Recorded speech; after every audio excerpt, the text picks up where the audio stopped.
पद्मश्री भाटी है। मैं कक्षा 5वीं की छात्रा एक कविता लेकर प्रस्तुत हुई हूँ जिसका शीर्षक है राम। तो लीजिए, मेरी कविता इस प्रकार है। राम राम लिखते ही, पढ़ते ही, सुनते ही, देखते ही या दिखते, मन में जो पहला विचार आता है उससे बांध कर रखिए पूछूंगा। 1 2 3 4 5 6 7 8 9 9 हाथ काटकर रख दूंगा ये नाम समझ आ जाए तो। कितनी दिक्कत होगी पता है राम समझ आ जाए तो। भाई राम राम तो कह लोगे पर राम से दुख भी सहना होगा। पहली चुनौती ये होगी कि मर्यादा में रहना होगा, और मर्यादा में रहना मतलब कुछ खास नहीं कर जाना है। बस त्याग को गले लगाना है और अहंकार जलाना है। अब अपने रामलला की खातिर इतना ना कर पाओगे, अरे शबरी का झूठा खाओगे तो पुरुषोत्तम कहलाओगे। राम क्रोध के भीतर रहकर तुमको शीतल बनना होगा।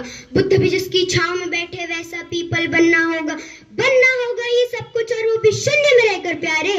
तब ही तुमको पता चलेगा कि कितने अद्भुत थे राम हमारे। सोच रहे हो कौन हूँ मैं? चलो बता ही देता हूँ।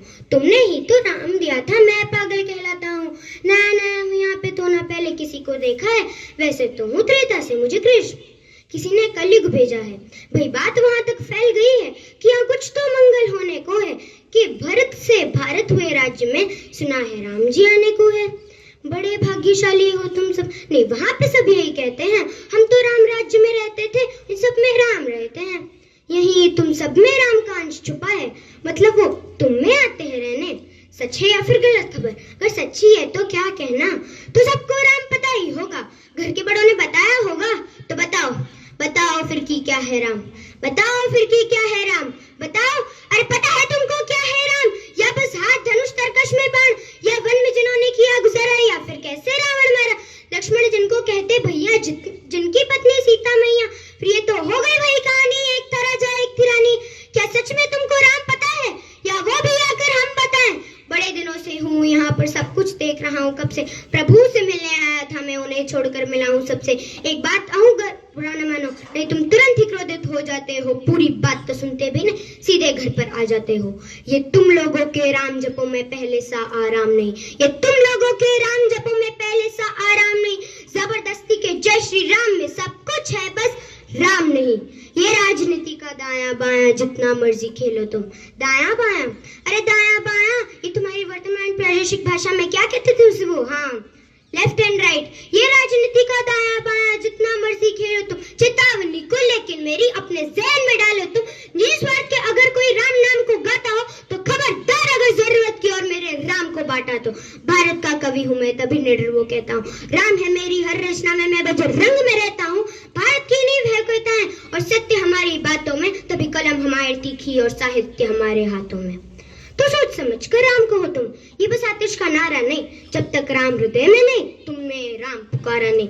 राम कृष्ण की प्रतिभा पर पहले भी खड़े सवार हुए। ये लंका और ये कुरुक्षेत्र यूं ही नहीं थे लाल हुए। प्रसन्न हंसना भी है और पल पल रोना भी है राम। सब कुछ पाना भी है, सब पाकर खोना भी है राम। ब्रह्मा जी के गुण से होकर जो जंगल में सोए हो, जो अपनी जीत घर से छोड़ रावण की मौत पे रोए हो। शिव जी जिनकी सेवा खातिर मारुत रूप में आ जाए, शेष नाग खुद लक्ष्मण बनकर जिनके रक्षक हो जाए। और तुम लोग क्रोध अहंकार छल कपट सीने से लगाकर सो जाओगे, तो कैसे भक्त बनोगे उनके, कैसे राम समझ पाओगे? अघोर क्या है पता नहीं, और शिव जी का वरदान चाहिए। ब्रह्मचरित्र इन्हें भक्त स्वरूप हनुमान चाहिए। भगवा क्या है पता लहराना सबको होता है, पर भगवा क्या है वो जाने जो भगवा ओढ़ के सोता है। राम से मिलना है ना तुमको? निश्चित मंदिर जाना होगा, पर उससे पहले भीतर जा संग अपने राम को लाना होगा। जय सिया राम। और हाँ, अवधपुरी का उत्सव है, कोई कसर नहीं, सब खूब मनाना। मेरे प्रभु के आने वाले रथ को उनके खूब सजाना। वो द्वापर में कोई राह तक हैं, मुझे उनको लेने जाना है। चलिए तो फिर मिलते हैं, हमें भी ये ध्यान है। जय सिया राम। फिर से धन्यवाद।